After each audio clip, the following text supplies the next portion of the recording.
Hindi ko alam kung anong isasagot. Gusto kong magsalita pero parang may bara sa lalamunan ko. Anong balak mo, Ariana? Tanong niya.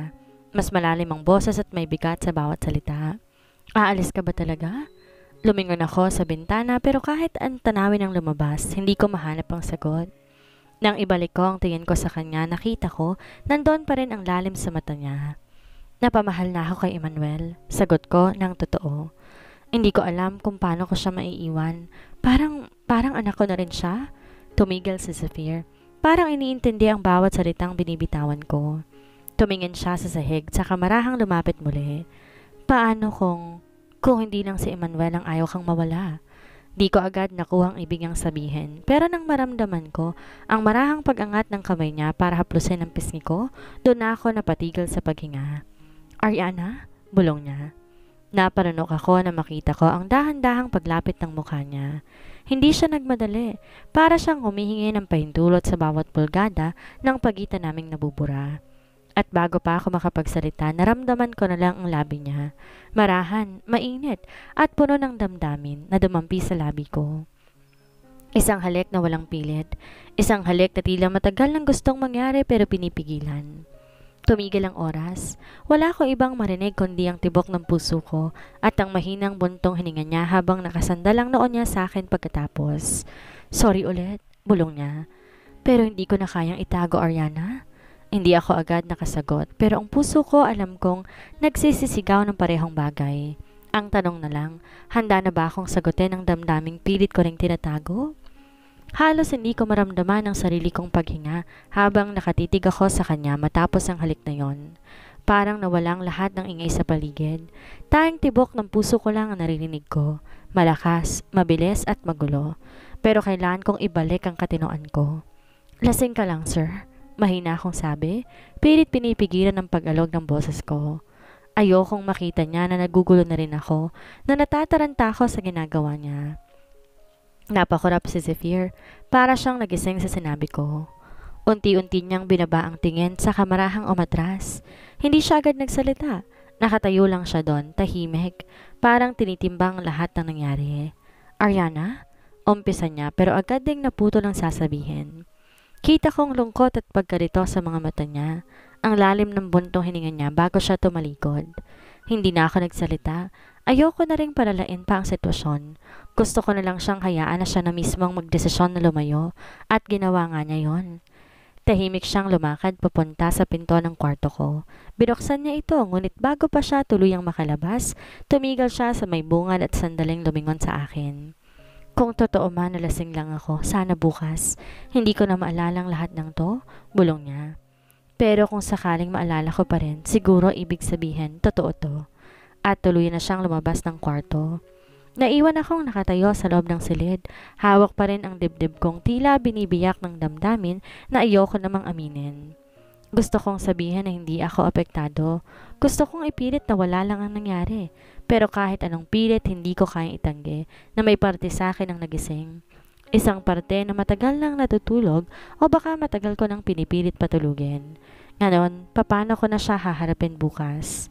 Paano ko siya kakalimutan kung mismong puso ko ay ayaw bumitaw? Kinabukasan, tila mas mabigat pa sa katawan ko ang puso kong pilit pinatatatag. Ngayon na ang araw ng kaarawan ni Emmanuel, isang espesyal na araw para sa batang minahal ko na para ko ng anak. Mula nang magising ako, hindi na ako mapakali. Naganda lang ako ng simple kong damit, isang puting blusa at paldang asul, mukhang ordinaryo pero pinili ko pa rin. Dahil gusto ko kahit papano ay maipakita kong espesyal sa akin ang araw na to. Mahigpit kong hawak ang maliit na kahon na nakabalot sa asul at puting laso. Regalo ko para kay Emmanuel. Isang simpleng robot toy na ilang linggo ko nang inipon para mabili. Kasi alam ko, tuwing napapadaan kami sa department store, palagi niya yung tinitingnan ngunit hindi niya hinihingi. Para siyang sanay na hindi makukuhang gusto niya at masakit yon para sa akin. Habang pababa ako sa hagdanan, napansin ko, abala na ang mga tao sa mansyon. May mga caterer, may mga dekorador, at mga empleyado na abalang nag-aayos para sa selebrasyon. Malapit na, ilang oras na lang. Naroon si Noemi, maganda ang ayos. Parang ina ang may kaarawan talaga. Ngunit bigla siyang lumapit sa akin. Diretso, walang alinlangan. Pwede bang huwag ka nang magpakita kay Emmanuel? Ngayon, malamig na sabi niya. Parang nabingi ako. Napapikit ako lalo sa hawak kong regalo. Gusto kong magtanong kung bakit, kung ano bang masama sa presensya ko, pero hindi niya na ako binigyan ng pagkakataon. Tumalikod siya na para bang may karapatan na alisin ako sa buhay ng batang tinuring ko ng pamilya. Tiningnan ko ang regalo sa kamay ko, sabay na panunok ng luha. Hindi ko alam kung kanino ako lalapit. Wala akong pamilya dito, wala akong kakampi, pero isa lang ang malinaw sa puso ko ngayon. Kahit paalisin pa nila ako sa mansyon na to, hindi ko kayang hindi makita si Emmanuel sa espesyal niyang araw. Hindi ko kayang hindi marinig ang tawa niya. Hindi ko kayang hindi maramdaman ang yakap niya. Kung ito na ang huling araw na makikita ko siya, gusto ko man lang na siya mismo ang makatanggap ng regalo ko. Hindi ko alam kung paano pero hindi ako susuko. Hindi ngayon, hindi sa araw na to. Nasa gilid lamang ako ng hallway. Hindi ko na alintana kung ilang beses kong sumilip mula sa malaking haligi ng mansyon. Pilit na inaaninag ang loob ng garden kung saan ginaganap ang kaarawan ni Emmanuel. Maraming bisita. May mga bata, may mga magulang, may mga taong bihis na bihis at mukhang kabilang sa matataas na lipunan. Masaya ang lahat, maliban sa akin. Inawakan ko na mas mahigpit ang hawak kong regalo, yung laruan na matagal kong pinag-ipunan para sa kanya. Paulit-ulit sa isip ko ang sinabi ng batang minahal ko ng totoo. Ate Ariana, wag mo po akong iiwan sa birthday ko ha? Pero parang nilamon ng hangin ng pangako na binitawan ko, sapagkat hindi ko na yata kayang tuparin pa ito. Hindi dahil ayaw ko, kundi dahil pinapaalis na ako ng mga taong mas makapangyarihan sa akin. Anong ginagawa mo rito? Napalingon ako. Doon sa harapan ko, si Senyora Esmeralda tuwid ng tindig, malamig ang mga mata at may bahid ng pangungutya sa kanyang tinig. Nais ko lang po sanang hindi ko na ituloy kasi naramdaman ko agad ang init sa aking mga mata, pero pinilit kong wag umiyak, hindi ngayon. Narinig ko ang sinabi ni Noemi sa'yo kanina. Matigas niyang dagdag. At bakit nandito ka pa rin? Pinipigilan ko ang galit sa dibdib ko. Ang sakit. Para bang isa akong langgam na basta na lang pinapaalis sa isang lugar na pinaghirapan kong mahalin. Hindi ako nakapagsalita. Hindi ko rin maiangat ang tingin ko sa kanya. Napapikit ako ng mariin. Parang gusto kong pigain lahat ng sakit para lang wag akong bumigay. Pwede ba? Umalis ka na lang. Hindi ka na kailangan ni Emmanuel. Kita mo naman masaya siya ngayon. May mga bisita siya, may handa. Hindi ka niya hinahanap. Napakagat ako sa labi ko. Ang regalo sa kamay ko halos mabali sa higpit ng hawak ko. Hindi totoo ang sinasabi niya. Hindi ko kayo kayang paniwalaan. Hindi ko kayang lunukin na totoo yon dahil alam ko kahit papano may koneksyon kaming dalawa ni Emmanuel. Isang bagay na hindi basta mabubura ng isang magarbong selebrasyon o kahit sinong bagong tagabantay. Pero huli na. Wala na akong laban. Wala na rin akong karapatan.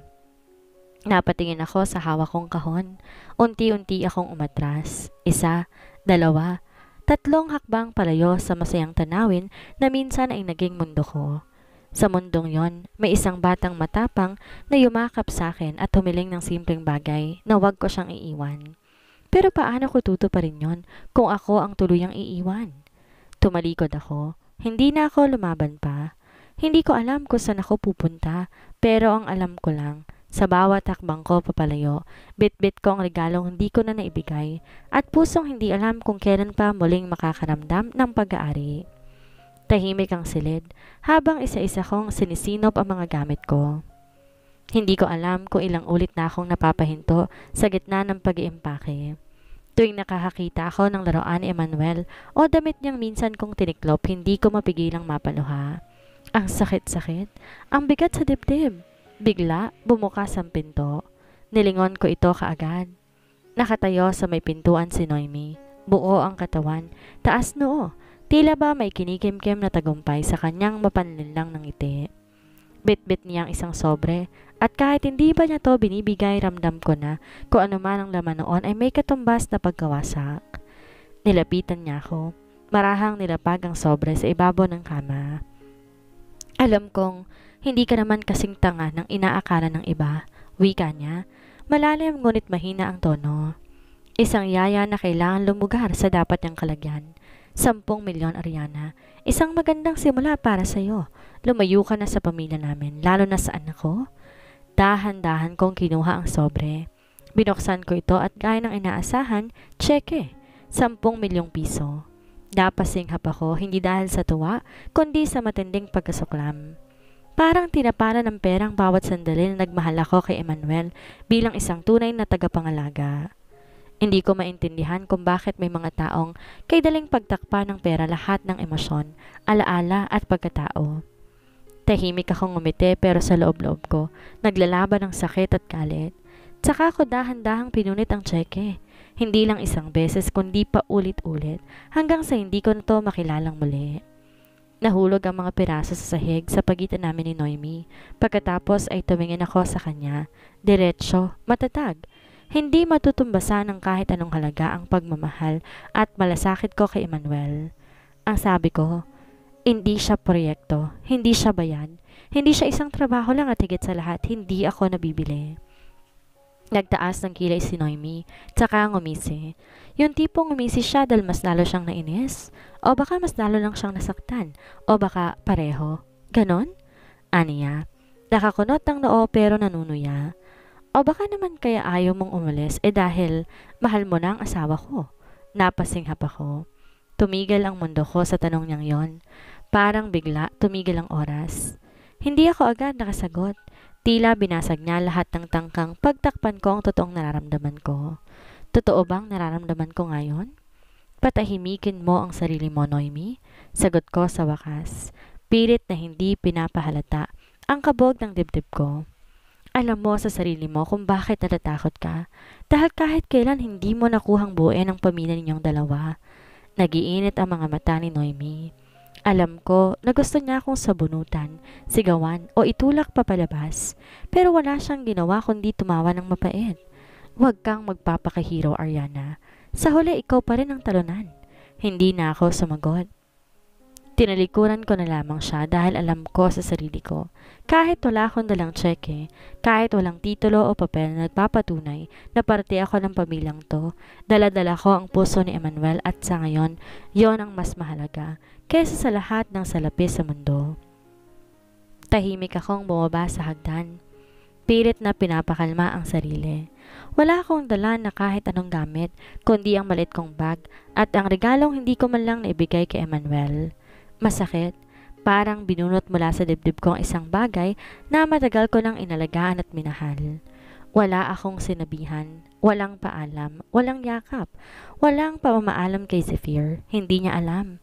At yon ang pinili ni Noemi, na alisin ako sa buhay na mag-ama na parang isang anino lang. Ayaw niyang mahalata ni Zephyr ang lahat kaya pinatawag niya ang driver. Tahimik akong sumakay sa kotse, pilit na hindi lumilingon sa mansong ilang buwan ko ring tinuring na tahanan.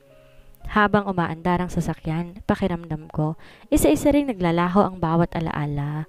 Ang tawa ni Emmanuel, ang paglingon ni Zephyr tuwing tatawagin ko siyang sir. Ang simpleng hapunan sa kusina, ang mga lihim na sulyap, at ang yakap na walang kasiguraduhan pero puno ng damdamin. Napahagat ako sa labi, pilit na pinipigilan ng luha. Ma'am, saan ko po kayo ihahatid? Tanong ng driver. Sandali akong natahimik. Saan nga ba? Wala akong permanenteng pupuntahan. Mahina akong sagot. Basta, sa malayo, sa lugar na hindi na nila ako matatanaw. At habang ang mundo sa labas ng bintana ay unti-unti nang lumalabo sa gitna ng mga luhang ayoko ng pigilan. Isang tanong lamang ang paulit-ulit na bumubulong sa puso ko. Malalaman kaya ni Zephyr na umalis ako? Hindi dahil wala akong nararamdaman, kundi dahil sobra-sobra na ito.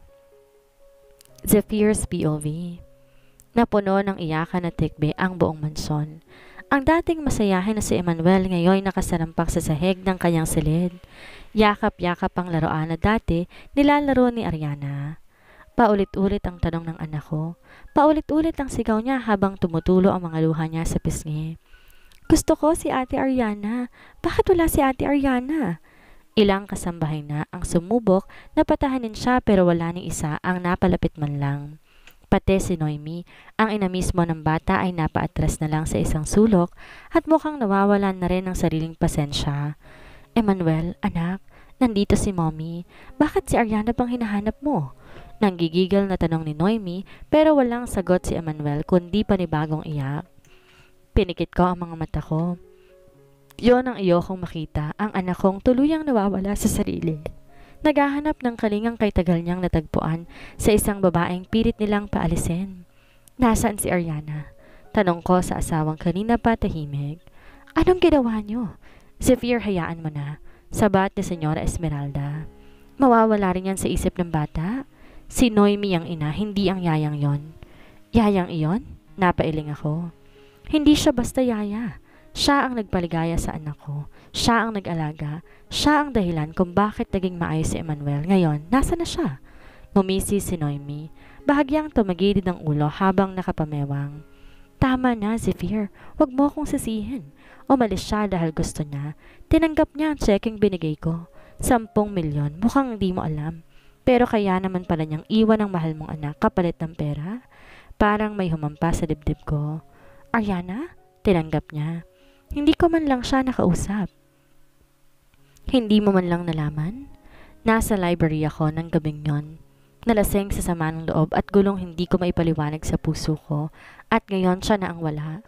Hindi ako makapaniwala, hindi ganon si Ariana. Nakita ko kung paano niya mahalin si Emmanuel, kung paano niya ako tingnan sa mga oras na akala niya hindi ko siya napapansin. At sa lahat ng yon, wala akong nakikitang kasinungalingan. Wala akong nakikitang pagkukunwari. Zephyr, kung gusto mong balikan niya babaeng yun, bahala ka. Pero hindi ko papayagan na muli siyang makalapit sa anak natin. Mariing pahayag ni Noemi. Tiningnan ko si Emmanuel na patuloy pa rin sa pag-iyak habang paulit-ulit na binabanggit ang pangalan ni Ariana. At doon ako nagpasya. Hindi ko hahayaang mawala si Ariana sa buhay ng anak ko. At higit sa lahat, hindi ko hahayaan na mawala siya sa buhay ko dahil ngayon sigurado na ako. Hindi lang si Emmanuel ang umiiyak sa pagkawala niya, pati ako. Agad akong bumunot ng cellphone mula sa bulsa ng pantalon ko. Nanginginig pa ang daliri habang hinahanap ang contract ni Ariana. Pinindot ko agad ang tawag. 1 ring, 2, 3. Walang sumasagot. Walang rumiresponde. Muli kong pinindot, paulit-ulit. Pero sa bawat pagring at pagtigil ng linya, parang lalo akong nabibingi sa katahimikan at sa kawalan. Damn it! Napamura ako.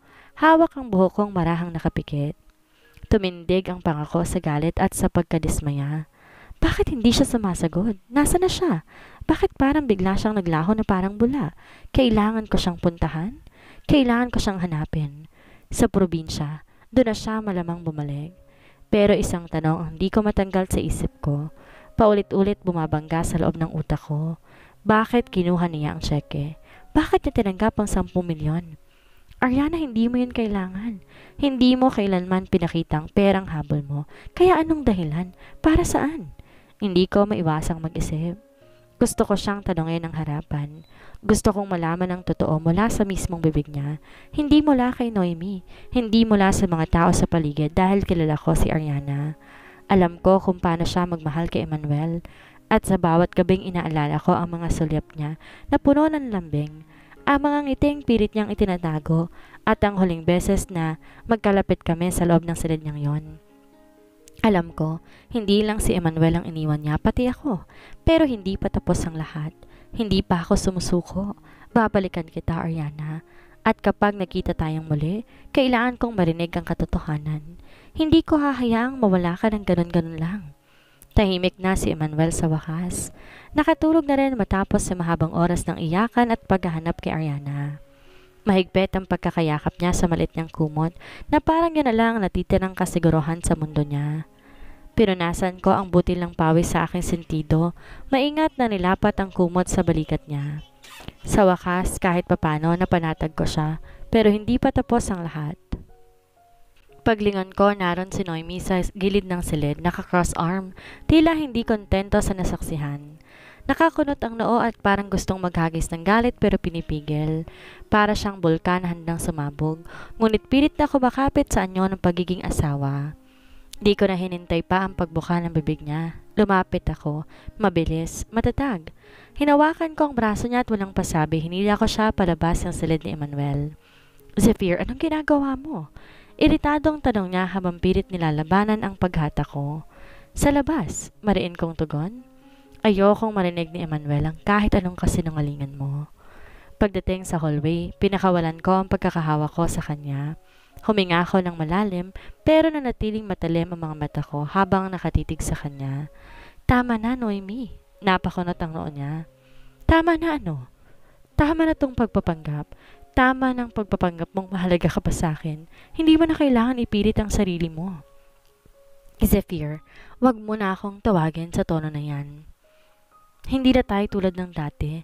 Wala nang ano pa, ahalaga ko naman ang meron na tayo.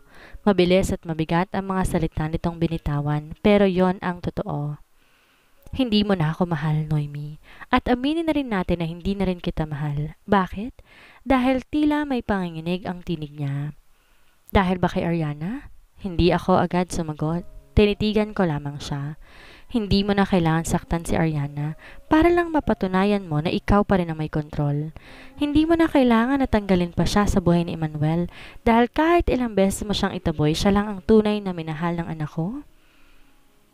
Wala kang karapatang sabihin, ako ang ama ni Emmanuel, Noemi. At simula ngayon, yan na lang ang tayong papel natin sa buhay ng isa't isa. Walang ibang koneksyon, wala nang relasyon, wala nang tayo. Naniga si Noemi. Ang kaninang matapang niyang ekspresyon ay napalitan ng di may paliwanag na lungkot at ng gulat. Hindi siya makapagsalita. At siguro sa wakas, unti-unti niya nang tinatanggap ang katotohanan. Tumalikod ako, hindi dahil ayoko nang makipag-away, dahil kung pagod na ako ipaliwanag ang mga bagay na dapat matagal niya nang naiintindihan. Ariana, nasan ka na? Kailangan na kitang makita. Kailangan na kitang makausap dahil ikaw lang gusto kong makasama kahit hindi kita pinili, kundi dahil minahal mo kami nang walang hinihinging kapalit. At ngayon, ako na ang susunod na lalaban para sa'yo.